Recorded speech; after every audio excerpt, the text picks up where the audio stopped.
We're now recording. I just realized that I forgot to send the class the link to the video from Wednesday's class. Sorry about that. If you go to the course website that is given in the... or did I send that out? Hold on.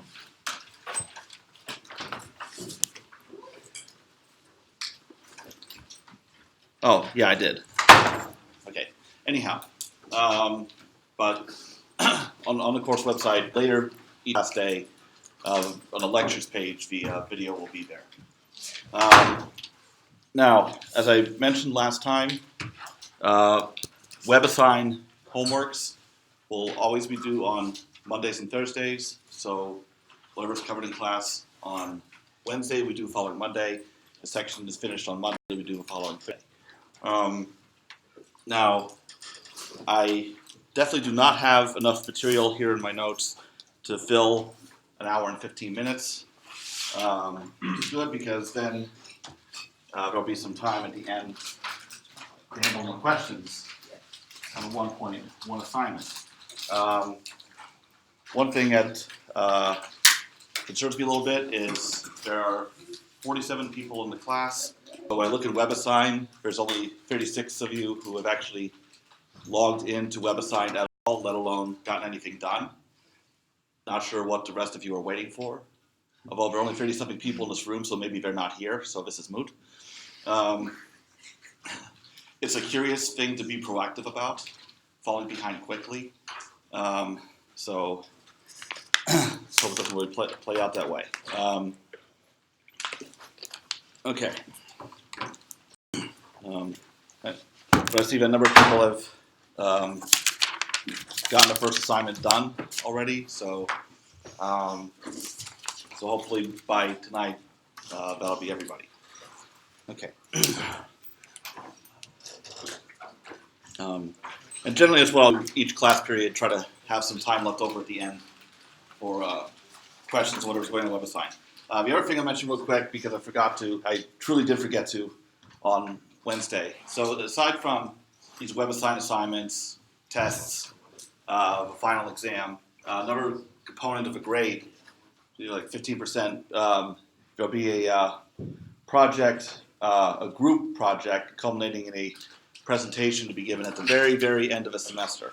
We're not actually going to be dealing with that until right after spring break. That's when I'll set aside a class period just to talk about that.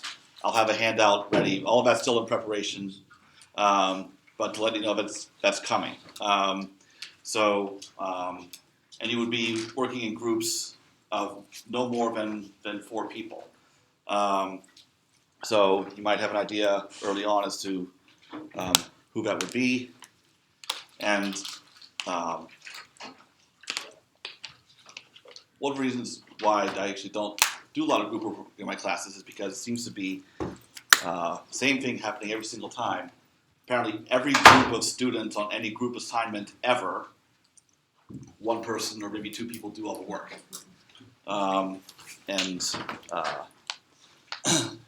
the thing is that would hurt some people's grades in this case. So please choose your group mates wisely.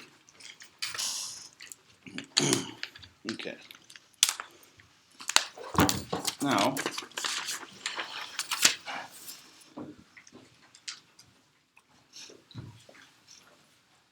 I also find it curious that on Wednesday there were 2 perfectly working markers left here in this room, and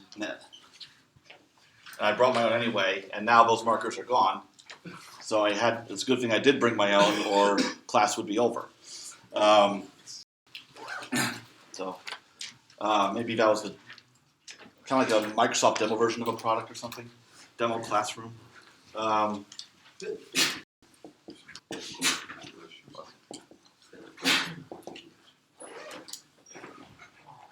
These are never before used markers, so they should at least last through today. Probably not much longer. Now, so one thing I mentioned last time is that we have a differential equation just by itself, let alone does not be a unique solution. There needs to be additional conditions placed on it. That leads to an initial value problem. And an example of that from last time, where the differential equation in question, second order, described the acceleration of a falling object. So there were two initial conditions needed, one for the initial velocity, and another for the initial height. Now we're going to look at a first order initial value problem this time of a fairly general form. dy dt is equal to ay minus b, and we'll assume that a and b are constants. Okay. Now, where we'll see this kind of differential equation pop up is in various applications. For example,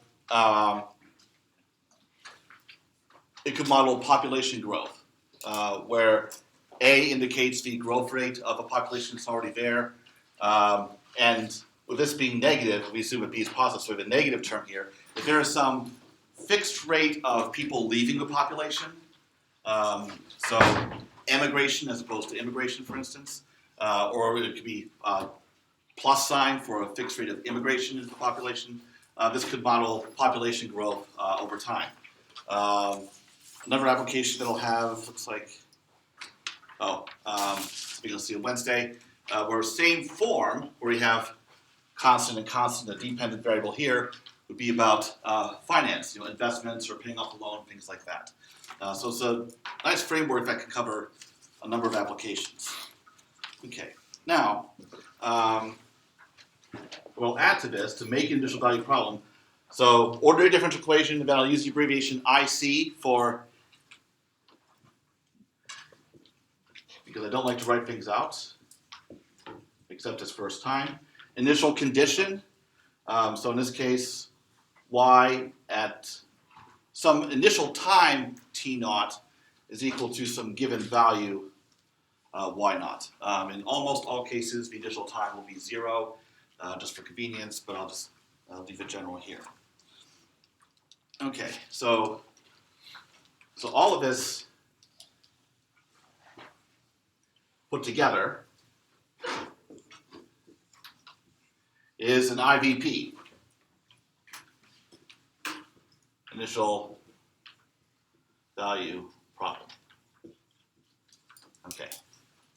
All right, but I'll be using these acronyms fairly often going forward. Now, a simple kind of differential equation we talked about last time, if I have y prime is equal to just some given function f of t, like t squared or e to the t, then we know what the solution is in that case, that y of t is just the integral of f of t, and don't forget to plus c to account for initial conditions. So in that case, all we had to do was integrate both sides. Now, here, with this differential equation, if we try to do that this time, it's not going to go so well. It's not just going to give us a solution. Can anyone tell me why that doing that, just taking the initial, to give a differential equation, integrating both sides, is perfectly fine in this case, but not in this one? What's the difference between them that makes that not viable here? Yes? Because there are two variables? Yeah, you have, in particular, your y, your solution, is on the right side. Yes, so this right-hand side, in this case, it's a function of y, but yes, it's a function of y and t in general. Whereas here, y only occurs on the left side. So yes, that presence of that other variable on the right side causes us to step back and have to rethink things. Now, one thing I've told my students often is that a difficult math problem is really an easier, at least, math problem that's being looked at the wrong way. All we have to do is rearrange this a little bit, and then we get something that we can work with. So this initial value problem is a good example of what I'm talking about. So, all right, let's see. Let's put the report for this. All right, so I'm just going to rewrite this slightly. So y prime of t is a y of t minus b. All right, it's the same differential equation, just written a little differently. That's going to get annoying. All we have to do in this case is just divide. So if I divide both sides by ay minus b,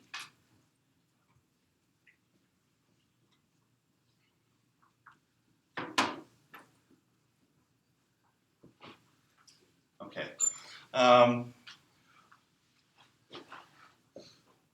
Now, I will need that y of t, y prime of t for what I'll do later, but if we look at it this way, it's easier to see if I am intentionally lazy and leave out the of t part. If we think of y and t as separate variables, like both independent variables in their own right, y really does depend on t. But for a moment, let's think of them just as completely independent variables. There's no t here at all, and everything involving y is on one side of the equation. For a more general differential equation, we might have a dependence on t over here. But the point is, this kind of equation, it is possible to write it in such a way that if everything involving y on one side, everything involving t on the other side.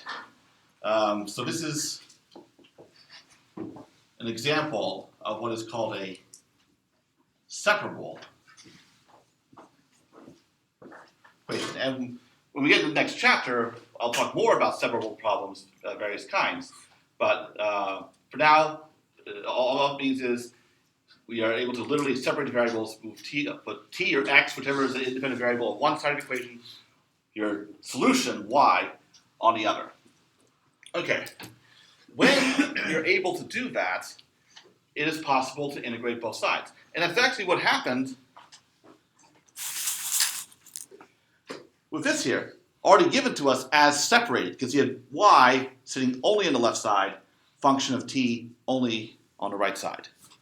So when that happens, however you get to that point, whatever algebra you have to do at the start, once everything is separated, then it's okay to integrate both sides. So what I'm going to do is I'm going to integrate both sides with respect to t.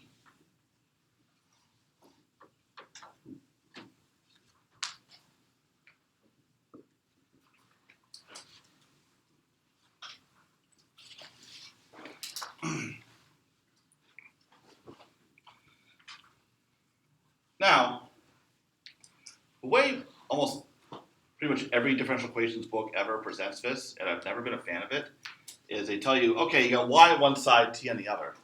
So let's integrate left side with respect to y, right side with respect to t. And it's kind of counterintuitive because for how many years have you been taught in a zillion math classes, when you have an equation, you want to manipulate it in some way so you can solve it, what do? You do the same dang thing to both sides. You add the same thing to both sides. You multiply both sides. You can integrate both sides. But integrate with respect one side with respect to one variable and the other side with respect to another seems ludicrous. So I'm not going to explain it that way. Here I really am doing the same thing to both sides. And then what they don't tell you is what we do on just the left. Because inside this integral, I can use something that you learn how to do in Cal 2, and that is a U substitution. So in this case, the substitution that I can use is U equal to y of t. Now, when you go through the substitution process, you take the derivative of both sides of this, so therefore du is y prime of t dt. And that's convenient because we have that right here. So that is du. So, integral on the right side stays the same. What's the integral on the left become, on the inside? 1 over AU minus Sorry, 1 over what? B. AU minus B.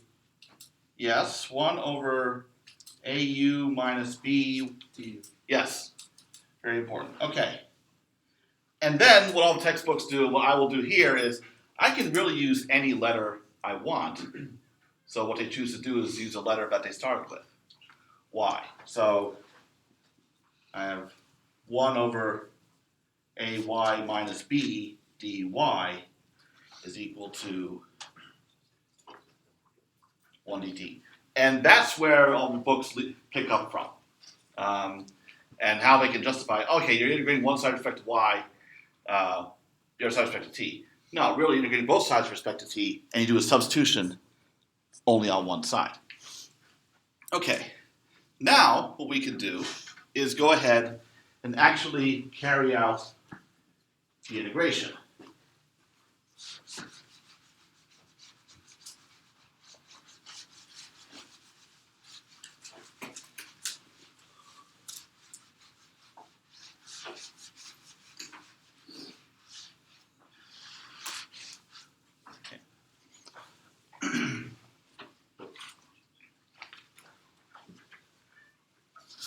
All right. Although, what I prefer to do to make it a little easier to see what to do is a little more algebra. Not absolutely necessary, but it'll help. Okay, because an integral on the right side is not going to be a problem. That's just a constant. That would give us t.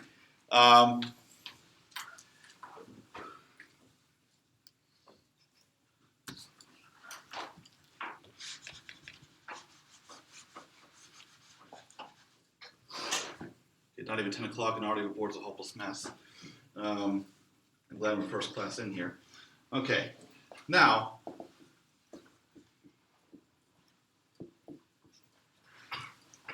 if we just had that, recall your Cal 2, what is that? Let's see. Yeah. Now, I'm going to nitpick even more than you just did. We do need to plus C, but to be super nitpicky, it's not absolute. It's not. I just gave it away. Okay. Natural log of what? Absolute value of y. Okay. Every online homework system will ding you over that. So, okay. All right. So much for that. Okay. So, but the problem is we don't have that here. We have 1 over ay minus b. So what I'm going to do is I'm going to multiply both sides by a.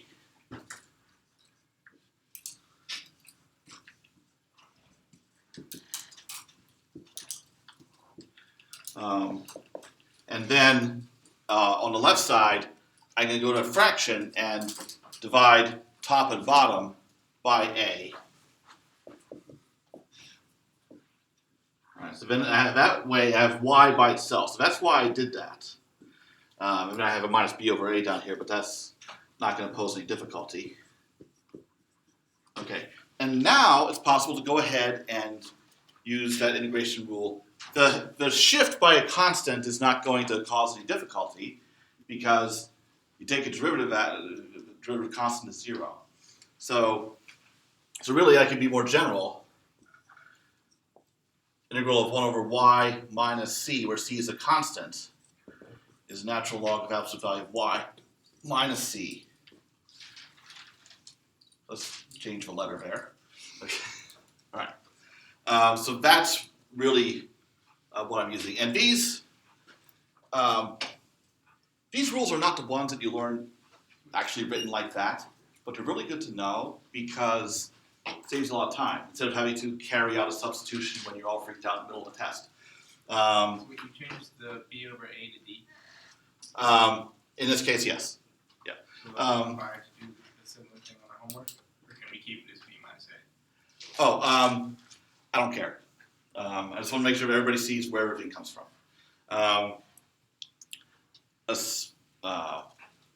WebAssign should be sufficiently flexible in terms of the actual form of your answer.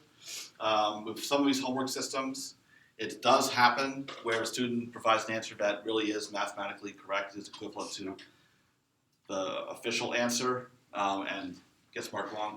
If that ever happens, just let me know because I can always override it and give you credit. So I can go ahead and take a look at it. Okay, because it's not easy to code these things to analyze these expressions when something's in a different form. And I don't think anyone should lose points over that. Okay, so like as an example, I'll just talk about with these shifts. And you all learn, the very first integration rule you learn is this one, the power rule. And therefore, if you have something like this, where it says shifted, x minus a, all raised to the n power, one would say, oh, you handle this by a substitution. Don't do that. Not on a test especially. Save yourself some time. And so you can just jump straight to that. Okay. Similarly, like, the integral of e to the x is e to the x. Well, the integral of e to the 2x. I'm going to write this one down just because it's so important, comes up so many times, certainly in this class. You divide by the coefficient of x. Okay, so those are good to know integration rules that they don't really emphasize enough. Okay, I'm going to throw out lots of tidbits like that all semester long. Things that seem to just help, even though we're not broadly advertised by every professor necessarily. But okay, so now, sorry for digression. Let's wrap this up. So we have natural log of absolute value, y minus b over a, is equal to at plus constant c. And what I'm going to do here, in my notes, when I work this out, I have an uppercase c and a lowercase c. The notes is pretty easy to distinguish. Here it's not. So I'm just going to call this c1. Maybe a c on the other side of the equation too. That's my next point I was going to address. Good question, though. When you have indefinite integrals on both sides of the equation, you could think of it as having, okay, you carry out each one, and you have an arbitrary constant on both sides. Then you can take one of those arbitrary constants, move it to the other side, and what do you have? Another arbitrary constant. So the glossed over version of this is, if you have indefinite integrals on both sides of the equation, you carry out the integration, you only need to have a plus c on one side, either side. Okay. All right. Although it can sometimes take time, I don't like to pull things out of thin air, or I try to avoid doing that. So if it seems like I have, just let me know. Okay. So wait, why did we multiply by a on both sides initially? Can you not have a constant multiplied to y? You can. It's just that I wanted to be able to use this rule. This rule requires a y be by itself.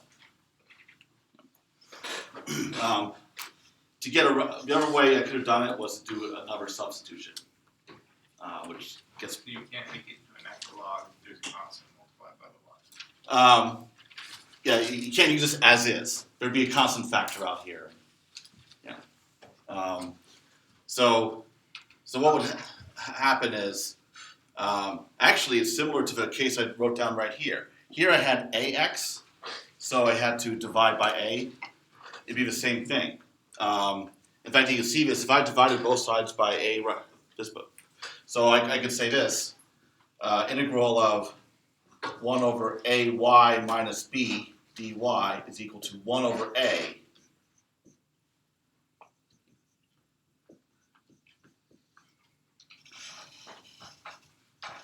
So that's really what it is.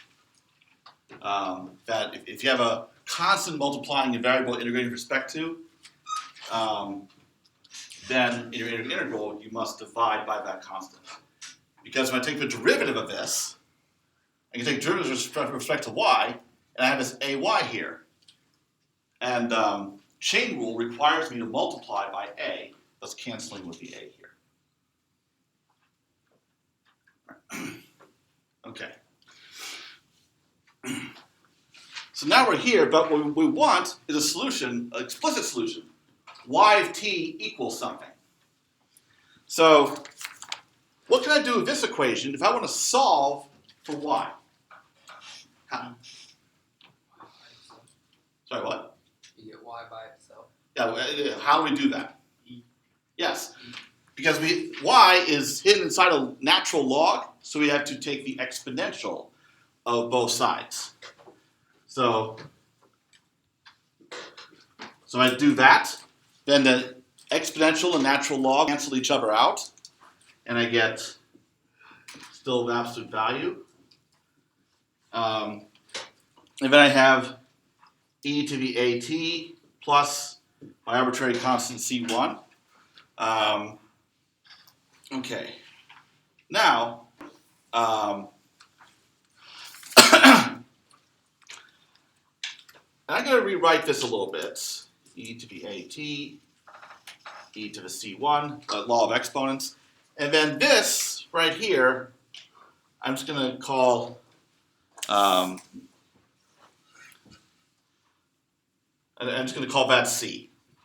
It's lowercase c in my notes, but it's kind of hard to tell apart on the board. So now I have c e to the at. Now,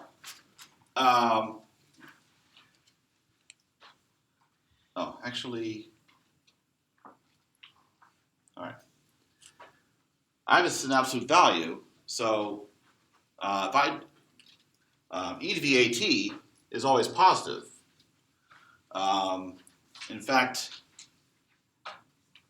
c, because it's the exponential of something, also it's always going to be positive. So since the right side, okay, is it record? Okay, so all right, we're recording again. Okay. Question. Yeah. Right. Oh, over here. Go. So the reason why you drop the absolute value sign is the right side is always positive? Right. Yeah. Now,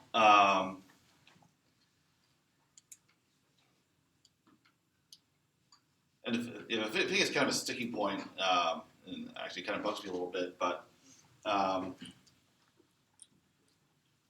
what if I just gave you this and said that c is an arbitrary constant? You can think, oh, okay, c can actually be positive or negative. And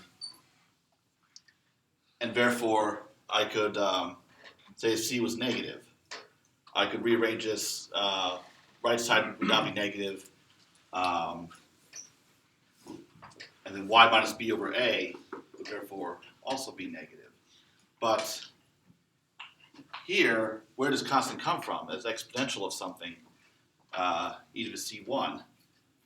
E to anything is always positive. What if the c in the denominator was negative? Then would it just, like say -1, then would it just be negative e to something? But the c in the denominator. So, That's not a denominator, that's a bracket. oh yeah, I'm labeling. Yeah. Yes. So I just don't know. Oh, okay. yeah. Yeah, it's a definition. I was like, there's no denominator here. All right. But and it probably stems from some assumptions that I made along the way here. But here we have a general solution based on whatever initial condition you're given. It certainly is possible that C could turn out to be either positive or negative. Of course, there's no reason why we couldn't say that C1 might even be complex, which would allow for a negative C. So I'm just going with that. Now, what I want to focus on now is the initial condition. How we get from a general solution to a solution of our initial value problem. So we're a unique solution.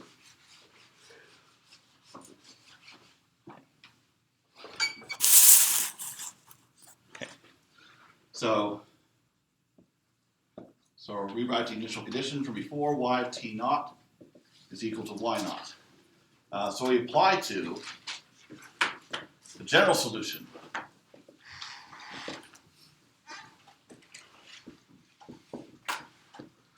All right, so y of t is b over a plus constant e to the at.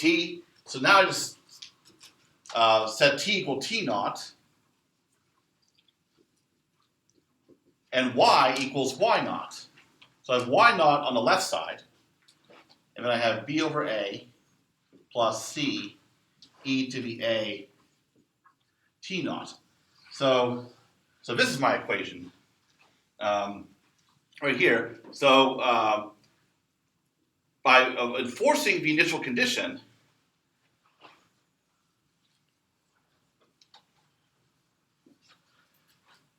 we have a way of solving for this arbitrary constant c. So if I do that, I have y naught minus b over a is equal to c e to the a t naught. Now, your instinct at this point might be, okay, going to divide by e to the a t naught, and yes, you can. But I'm not going to write it that way just because it clutters things up later. Instead of dividing by e to the a t naught, I'm going to multiply by e to the minus a t naught. And then I have my expression for c. Doing it this way makes it a lot more convenient for writing your solution formulas at the end, to work with these exponents of different signs in order to cancel and move things around, etc. So now I could finally write down the solution, so b over a plus my expression for c, y naught minus b over a, and then I have e to the at and e to the minus at naught. I can combine those. E to the a t minus t naught. So this right here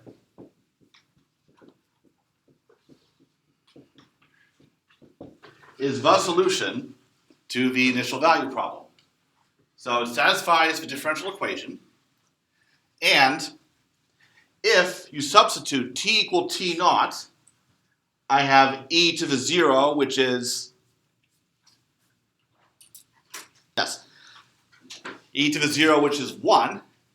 So what do I have? B minus a plus y naught minus b over a. B over a's cancel, and you're left with y naught. Now, typically in a problem like in the homework or test, you would be, normally how you would proceed is you come up with a general solution, you get this far, then you're given some initial condition like with specific numbers for t naught and y naught. You don't have to learn this solution formula. For my own purposes, I have this because it's convenient, but not something I would expect you to do. Really, it's enough to, once given an initial condition, prove this algebra that will always work. You don't have to memorize extra. Solve whatever arbitrary constants you have. So for a first order equation, you have just one constant to solve for. If it's like a second order equation, you have two. Okay.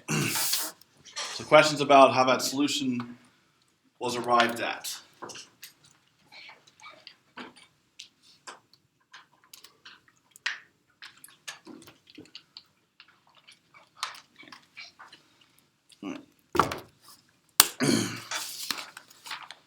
Okay.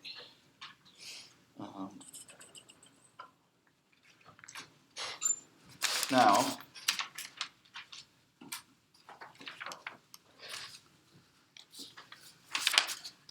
All right, so I have a few examples to step through, and then we'll still have some time to discuss the homework.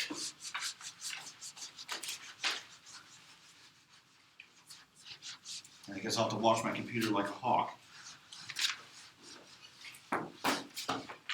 Actually, it occurred to me that maybe a small amount of footage might have been lost between the time QuickTime crashed and the time I looked at my computer to see that it had crashed. But based on the time of a clip, probably at most 2 or 3 minutes was lost. Okay. Now, so as an example, differential equations of this form. dv dt is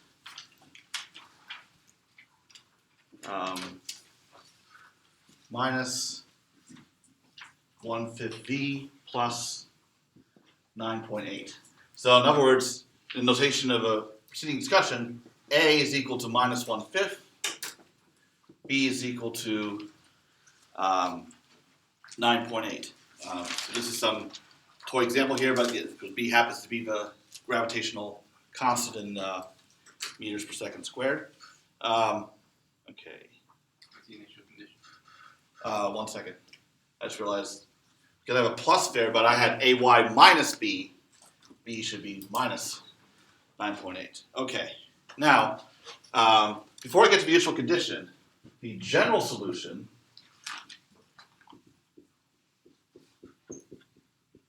not having to work through the integration again, just using what was done last time. So v of t is equal to b over a plus a constant e to the at, but that's going to be minus 9.8 over minus 1/5 plus a constant e to the minus 1/5 t, and then you can carry out the arithmetic here. Of course, I would say most of you run to your calculator, but dividing by 1/5 is the same as multiplying by 5. And the way I do that in my head is I multiply it by 10 and divide by 2. So this is 49 plus a constant e to the minus t over 5. So that is the general solution, just applying the formula on the other board. But now, what's the initial condition? I'll make one up here. The initial condition would be v of 0 is equal to 50. So now, what you can do is say 50, which is your v value. That's the left side. On the right side, you plug in your initial time.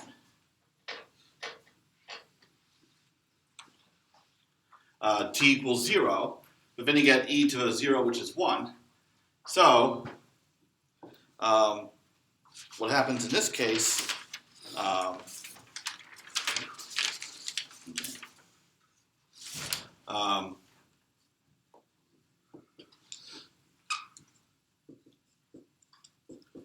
all right, so C just turns out to be 1.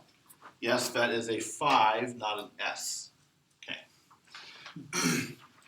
All right, so C equals 1. So now you can go ahead and write down the solution to the initial value problem. V of t is 49 plus C equals 1. E to the minus t over 5. So if I plug in t equals 0 into that, then I will get 50. Yes? What made you change the value of b to a negative Oh, up here? from the original equation? Yeah. Right, because the equation as I wrote before was dy dt is ay minus b, Okay. so I got a plus. So you just change it based on that? Yeah. Yeah, so you're making it fit to form, so that you can use that formula. Good question. other questions about this one?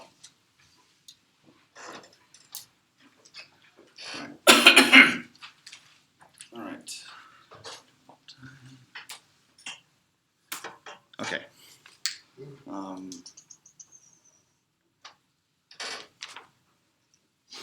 So using the terminology that comes up sometimes in the homework, this general solution, because it has this one undetermined parameter to C, this is a one parameter family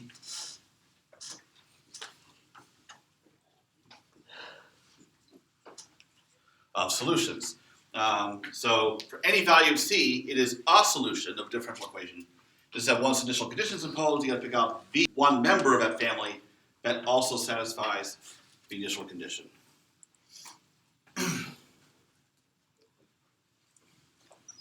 Now, to contrast with that, my next example features a two-parameter family of solutions. It's not something we'll deal with too much early in the course, but think of it as a what? I think warm up. Think of it as warm up, basically. Teaser trailer, we'll call it that. For a lousy movie. Okay. Can you explain how to do the initial condition again? Sorry, what? Can you explain how did you solve the initial condition? Oh, how did I solve for C? Okay. All right, so here we're specifying a t value, and then in this case it's a v value, or so independent variable, dependent variable. Both are nailed down. So what we do is substitute both of these into your general solution. So in this case, all right, so I'll fill in the left side explicitly here. Okay. So here's my general solution. Okay. So wherever you see T, plug in T naught. Wherever you see V, plug in V naught. So plugging in the V value gives me this. Plugging in the T value 0 gives me this. Once you plugged in everywhere where you can, in this case there was only one place for each, but that could change. Then you get an equation you solve algebraically for C.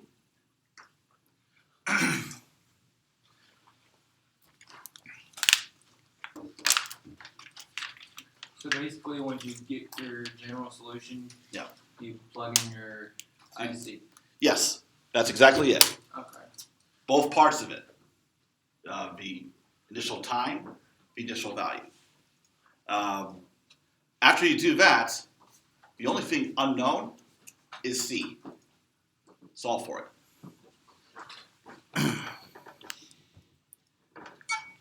For questions?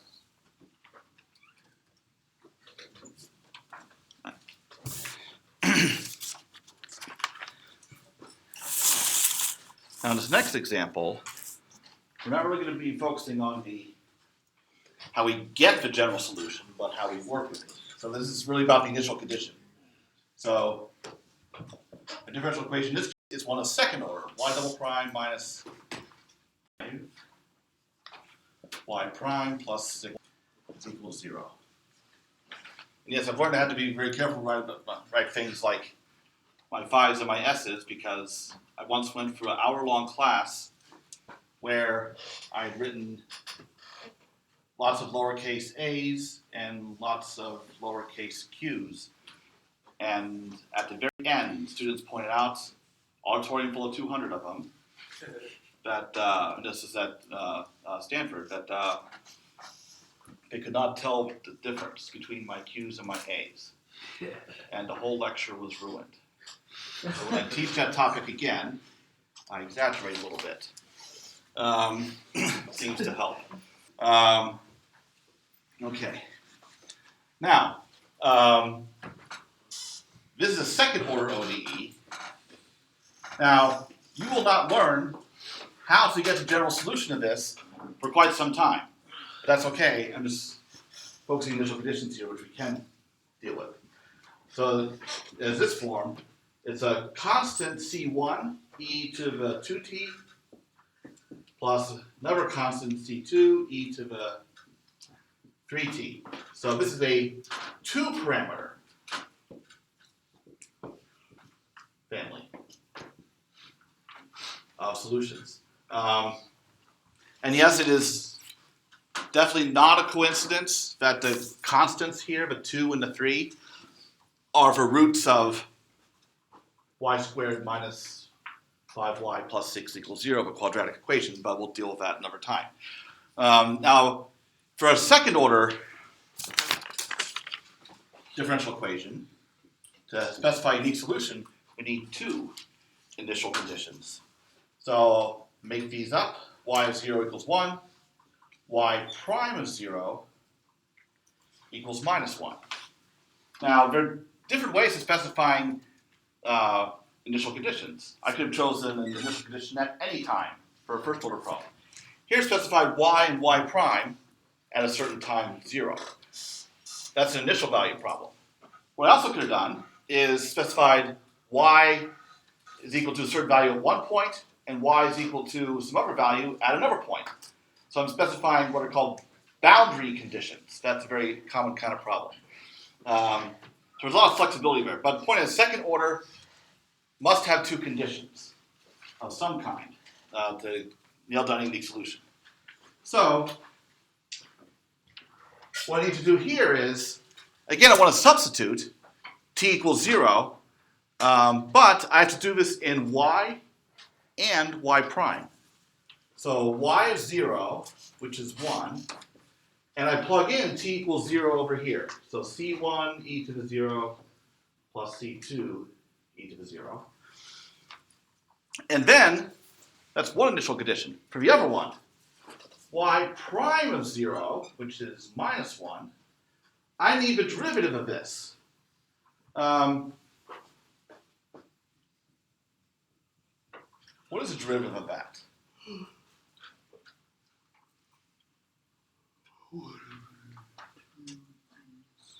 1/2e.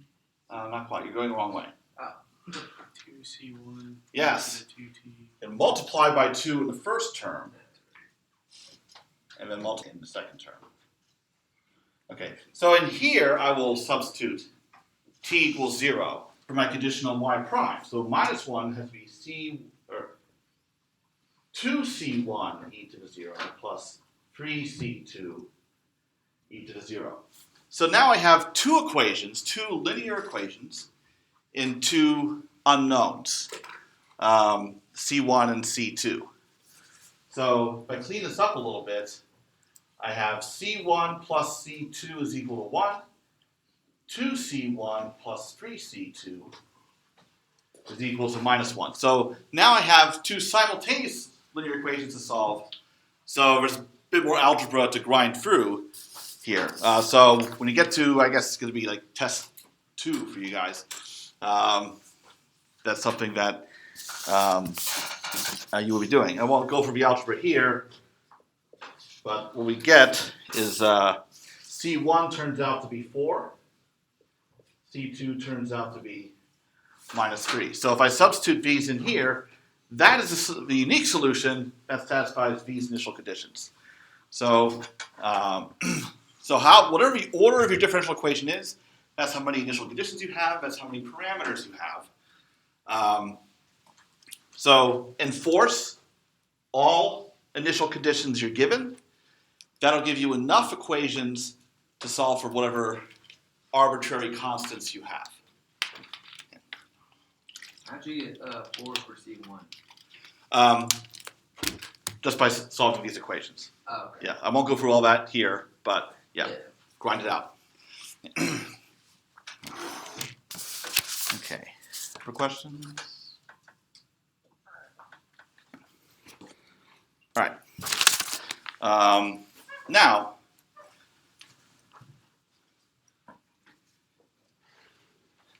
So what I've indicated is that if you have some kind of differential equation with the appropriate number of initial conditions, then you have a unique solution.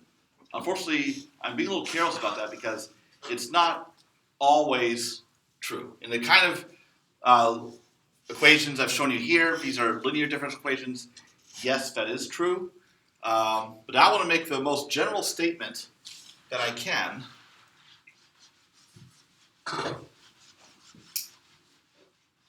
about, for an initial value problem, when can you be sure that a solution exists? When can you be sure that it is unique? And this gets to what is called the existence uniqueness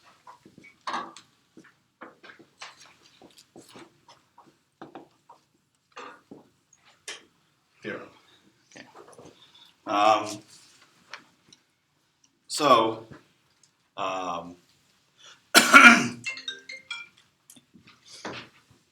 Now, under these assumptions that I have some function f, and this is a partial derivative with respect to y. Now, for those of you who have not taken Math 280, which is multivariable calculus, these are not 2's. This is how I write 2's. This is a partial derivative symbols. It's so you can think of it in formula like df dy, and then you're only taking a derivative with respect to y and treating other variables as if they're constants. So if a function f and its derivative with respect to y are continuous, I really should use them more often, but if they're continuous on some rectangle, so t is between two given values, alpha and beta, y is between some values, gamma and delta. So we have in the ty plane some rectangle, so t is going from alpha to beta, and y is ranging between gamma and delta. So in here, f df dy are continuous. So those are the assumptions that we need. And somewhere in this rectangle is a particular point of interest that I'll call t naught y naught, as in for our initial condition. Okay.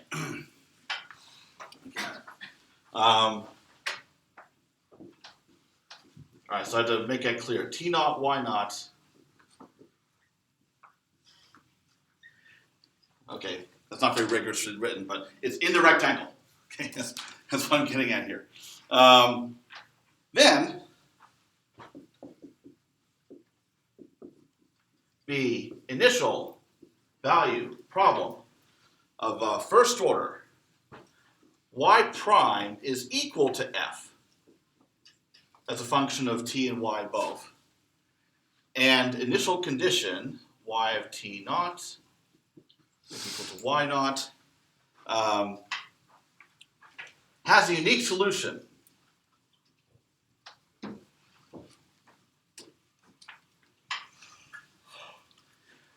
However, we don't know exactly where it has a unique solution. All we can say is that if t and y are close enough to t naught y naught, the initial point, so locally, yes, there's guaranteed to be a unique solution.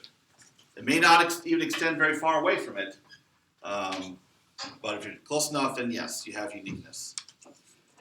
Okay.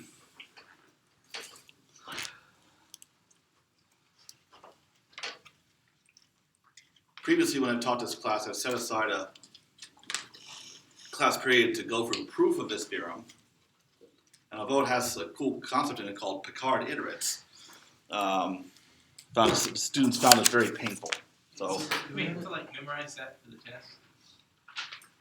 oh, this theorem? No. I don't know what most of it said. But what you may need to be able to do is apply it, and that's what I'm going to show you now. But that's a whole lot easier than memorizing the statement.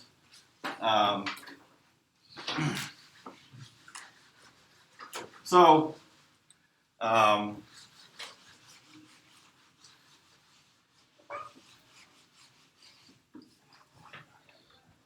no, I'm not going to subject you guys to the proof of it either.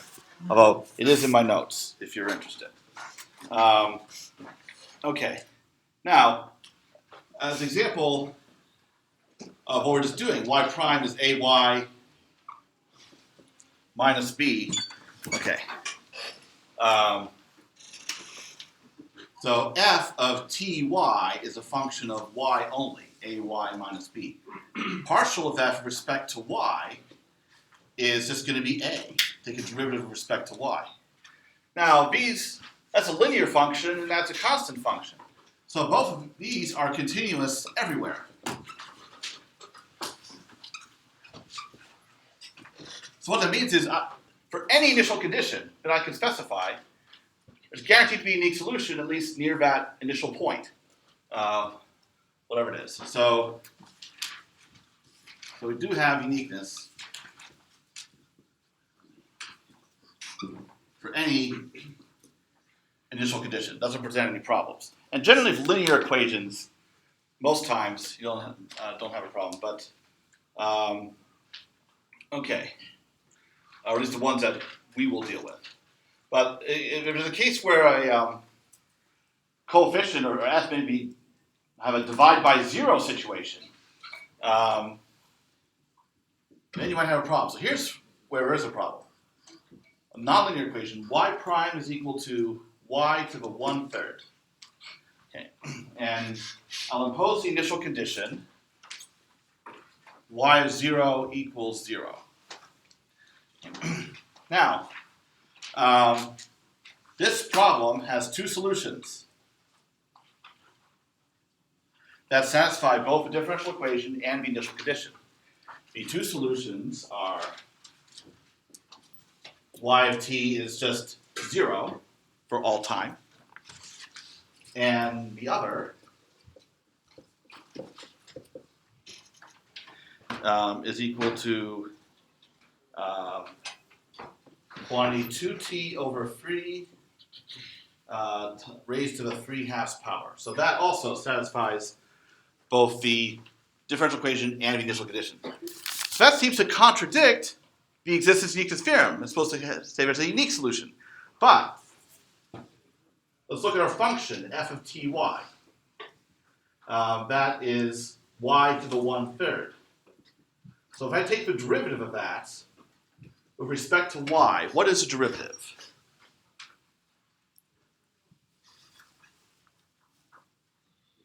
Third y negative 2/3. Yes.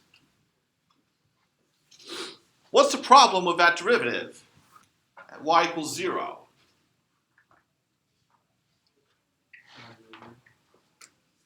Yeah, we're divided by 0.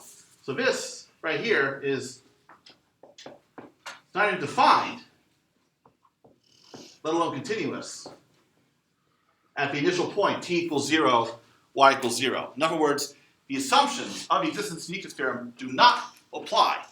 Therefore, we cannot conclude that near that initial point, there's a unique solution. On the other hand, if y naught is non-zero, then we're okay. Then df dy and y itself are continuous. So then you can apply the uniqueness theorem and state at least near the initial point, there's a unique solution. So this is how we use. So you don't have to know this precise statement of the uniqueness theorem, but be able to apply it to be able to say, yes, we can be sure of a unique solution near this initial point, or no, we cannot be. So all you're doing is you're looking at the right-hand side of your differential equation and its derivative with respect to y. You check those two things. So if those two are defined and continuous at the initial point that's given, then yes, you have uniqueness. Otherwise, you can't really conclude anything. So here I had a case where I was able to come up with two solutions and say, okay, this does not contradict the theorem because it doesn't apply. All right. So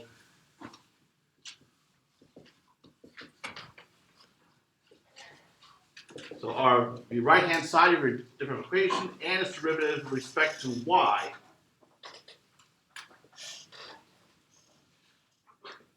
are continuous at the initial point, t naught, y naught. If something goes wrong, like a division by zero, something like that, that causes it to be undefined at that point, then you don't have uniqueness. Okay. All right. Questions about that one? Or homework, because I've come to the end of new stuff, and we have 10 minutes for any homework questions.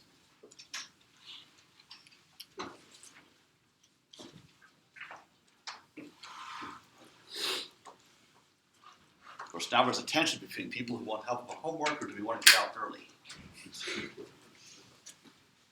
I know most times the latter wins, but there are quite a few of you, so. Everything is going swimmingly with homework, including those who have not started it yet.